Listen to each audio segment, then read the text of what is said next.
विद्यार्थियों नमस्कार। इस वीडियो लेक्चर के माध्यम से हम डिस्कस करने वाले हैं कक्षा 12वीं यानी class 12th higher secondary exam यानी हायर सेकेंडरी परीक्षा वर्ष 2026 की मुख्य परीक्षा उसका हिंदी का जो पेपर है उस पेपर के कुछ प्रश्नों के सॉल्यूशन इस वीडियो लेक्चर के माध्यम से हम डिस्कस करने वाले हैं।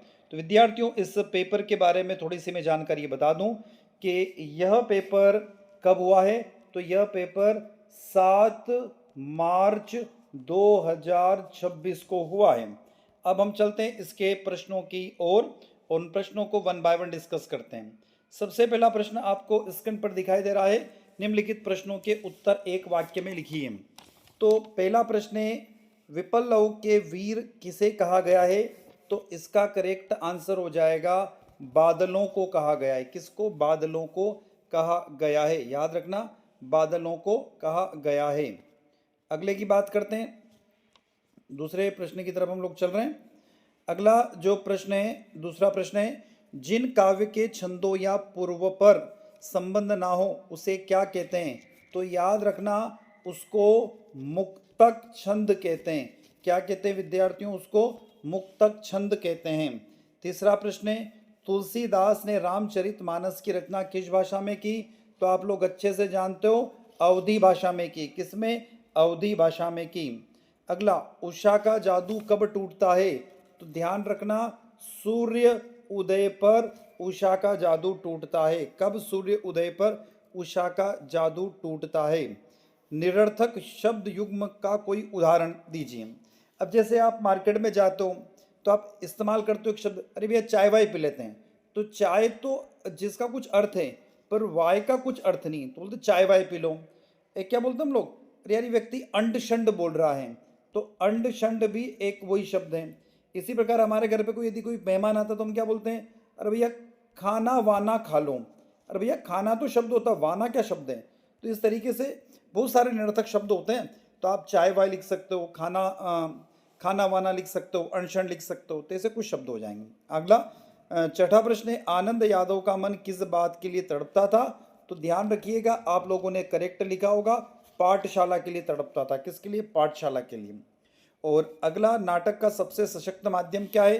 तो एक तो संवाद भी आप लोगों ने लिखा तो भी सही हो जाएगा, और एक अभिनय, अभिनय भी करेक्ट आंसर हो जाएगा। तो संवाद और अभिनय हो जाएगा।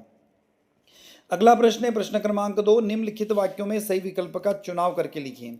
कवि भार लिए फिरता है, तो किसका भार लिए फिरता है?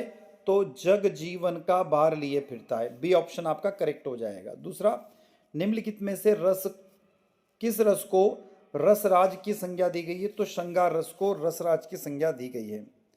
भक्तिन रहने वाली थी, कहाँ की रहने वाली थी? तो झूसी की रहने वाली थी। किसकी? झूसी की रहने वाली थी।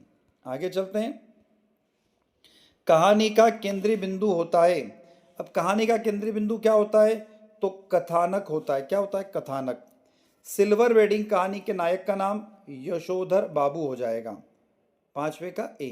छठा, रेडियो नाटक में क्या नहीं होता है? तो उसमें आपको रेडियो में पिक्चर दिखाई नहीं देती है, तो दृश्य वहां पर हो जाएगा। आगे चलते हैं अगले प्रश्न की ओर। रिक्त स्थानों की पूर्ति उचित शब्दों के साथ चयन करके कीजिए। दिशाओं को मृदंग की तरह बजाते हुए, तो आपका करेक्ट आंसर मृदंग हो जाएगा। जिन छंदों में वर्णों की गणना की जाती है वे वर्णिक छंद कहलाते। क्या कहलाएंगे? वर्णिक छंद कहलाएंगे। ध्यान रखना, वर्णिक छंद। बाजार का जादू आंख की राह में काम करता है, तो आंख आ जाएगा यहाँ पर। ऐसे शब्द जो क्षेत्र विशेष में बोले जाते हैं उनको क्षेत्रीय शब्द कहते हैं। सोदल गेगर मास्टर पढ़ाने आते थे। क्या पढ़ाने आते थे? मराठी पढ़ाने आते थे। कविता की अनजानी दुनिया का सबसे पहला उपकरण क्या है? तो उसको शब्द कहा गया है। क्या कहा गया है? शब्द कहा गया है। तो आप लोग मैच कर लीजिए इनको। अगले प्रश्न की तरफ हम लोग चल रहे हैं। चौथा प्रश्न, निम्नलिखित कथनों में से ट्रू और फॉल्स की बात करना है। तो पहला है,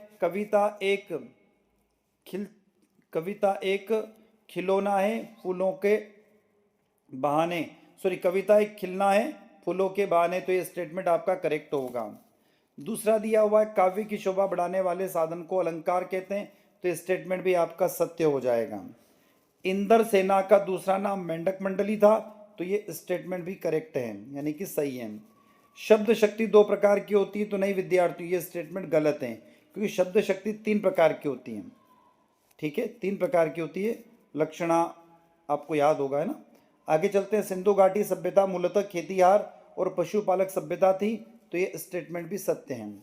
अगला, किस खास विषय पर सामान्य लेखन से हटकर किया गया लेखन विशेष लेखन कहलाता है, तो ये स्टेटमेंट भी करेक्ट है। तो कुल मिलाकर एक स्टेटमेंट है इसका चौथा वो गलत है, बाकी सभी करेक्ट है, सत्य हैं। पांचवा प्रश्न आ गए हम लोग मैच द कॉलम की तरफ। कैमरे में बंद अपाहिज, ये हो जाएगा आपका रघुवीर सहाय, ध्यान रखना रघुवीर सहाय, ये पहला हो जाएगा। ठीक है, पहला। दूसरा, ओज गुण, ओज गुण की बात कहाँ पर होती है? वीर रस में होती है, वीर रस। तीसरा, सिल का रंग, इसका हो जाएगा काला, सिल का रंग कौन सा होता है? तो काला हो जाएगा।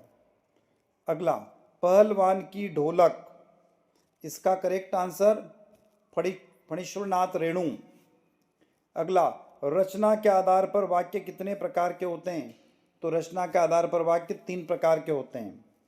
Silver wedding, silver wedding correct answer बताइए आप लोग। मनोज श्याम जोशी। और नाटक, नाटक एक दृश्य काव्य है। तो इस तरीके से आपके ये मैच द कॉलम हो गई। आगे चलते हैं। इसके अलावा आपने जो कुछ प्रश्न इसमें लिखे होंगे, आत्मकथा एवं जीवन में आपने कोई दो अंतर लिखे दिए होंगे, उपन्यास एक कहानी में कोई दो अंतर। तो इस तरीके से यदि आप पूरा क्वेश्चन पेपर देखें तो पूरा क्वेश्चन पेपर बड़ा सरल था, या फिर मॉडरेट कह सकते, कठिन पेपर नहीं था ये, क्योंकि शांत रस की परिभाषा, सोरठा छंद, संध्या अलंकार, तो व्याकरण का भी अच्छा खासा इसमें समावेश किया गया है, और प्रश्नों का बहुत अच्छा सा कलेक्शन इसके अंदर किया। हरिवंश राय बच्चन और रघुवीर सहाय के बारे में बात की गई यहाँ पर। तो ये पूरा प्रश्न पत्र जो हम अभी आपको दिखा रहे हैं स्क्रीन पर, ये क्वेश्चन पेपर कब हुआ है? तो यह क्वेश्चन पेपर दिनांक 7 मार्च 2026 को हुआ है मुख्य परीक्षा में। तो विद्यार्थियों, वीडियो लेक्चर अच्छा लगा हो तो वीडियो को लाइक कीजिएगा, आपके क्लासमेट तक वीडियो को शेयर कीजिएगा, कमेंट बॉक्स में कमेंट करके जरूर बताइएगा, और चैनल को सब्सक्राइब अवश्य कीजिए, जिससे हमें एक मोटिवेशन मिलता है और उसी तरीके से हमेशा हम आपके साथ बने रहें। तो मैं आपसे विदा लेता हूं, नए वीडियो के साथ पुनः आपसे मुलाकात होगी, तब तक जय हिंद, जय भारत।